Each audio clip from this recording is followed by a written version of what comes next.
Hello? Housekeeping? You're a gambling woman, right, Wraith? I bet you don't have the will to stay here until I'm finished talking. You're probably scoffing at the idea right now. Why would I do that? There's nothing to gain. And yet, you're curious. Maybe the risk is worth the reward. Maybe there is a carrot at the end of the stick. Even as your life is slowly ebbing from your body, you wonder if this is a trick. Some sort of meta-commentary that is challenging you, and if you stay the course, riches await. They don't. Well, maybe they do, and this is part of the trick. Maybe I'm desperate to stall time because I need you to back out before you gain immeasurable power. Are you still alive? I can keep talking. You're fun. Wesley, you dedicated your life to protecting others, but in the end you couldn't protect your son, or his wife, or their children. How many moments of their lives did you miss because you were too busy? Because you were traveling for work, because your calling was important, and your family would be there when you return. Yes, their lives were stolen, but it was you who robbed them of a father. Well done. Normally, I would take this time to make you confront your inner demons, but in order to do that, you'd have to be a person with some sort of actual passion and drive. But you're not. You're a caricature of outrage, a contrarian who thinks that hating something is the same thing as being interesting. So please leave. You're dreadfully boring. Mina.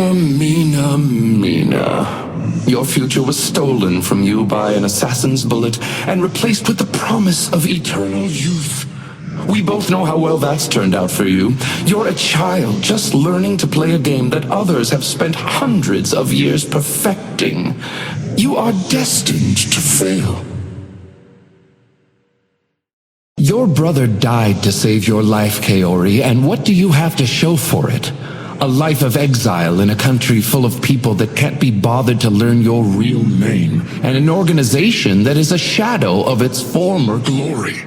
Just give up, Kaori. Sorry, I forgot it's Yamato now. The only way you'll ever honor your brother is by falling on his sword. The pursuit of excellence is a marathon, not a sprint. And while you are miles ahead of your competition, you still have miles to go. So please, take this time to rejuvenate yourself and relax. Fairfax Industries will be there tomorrow. You can take some me time today.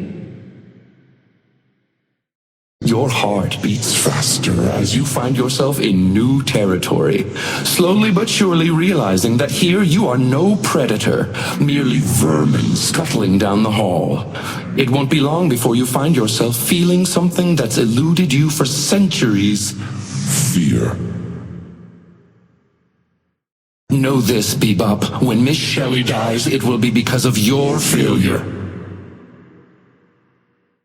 Look on the bright side, Calico. When your body rots, I'll take care of your cat.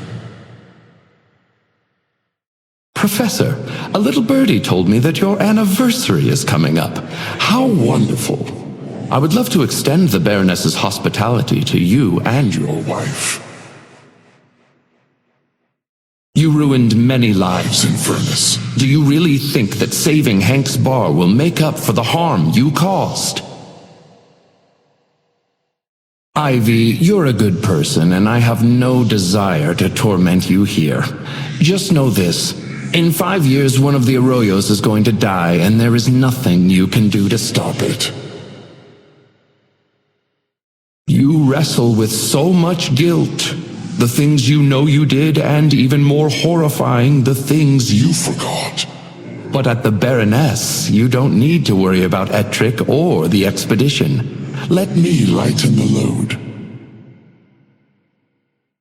Lash, Lash, Lash. You have been such a naughty boy lately. Whatever should I do with you? Maurice, Krill is dead weight. an albatross whose petty schemes have driven you to hide in the muck like a common criminal. But you're not common.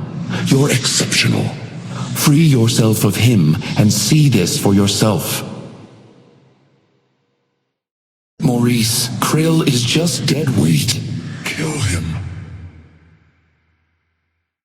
Krill, your brilliance shines in the dark, but it would be radiant in the sun.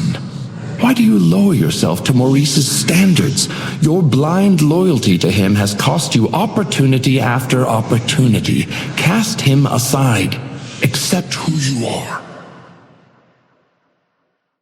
You're not the hero of your story. You're a footnote in mine.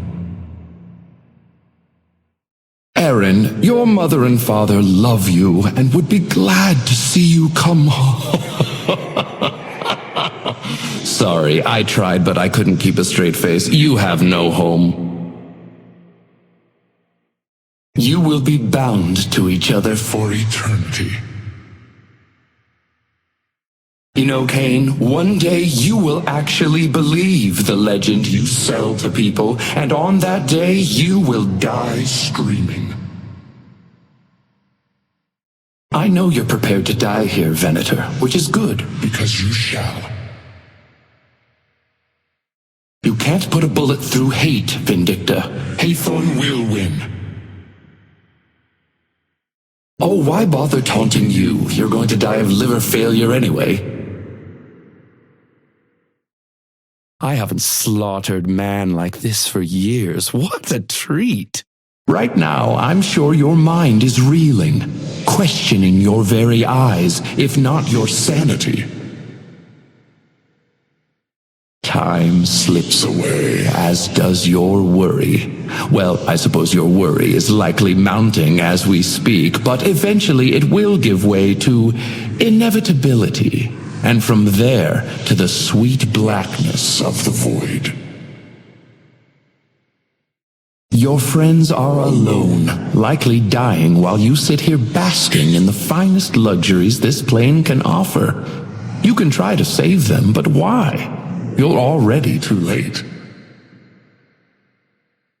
Personally, I'm impressed with your will to live. It's futile and pointless, but inspiring. Like watching a colony of ants working to carry a strawberry, blissfully unaware of the gardener turning on the hose.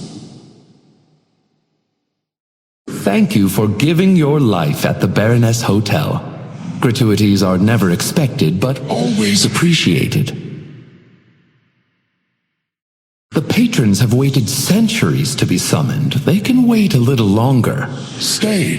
Enjoy the sauna and Egyptian cotton sheets. Let the troubles of the world melt away.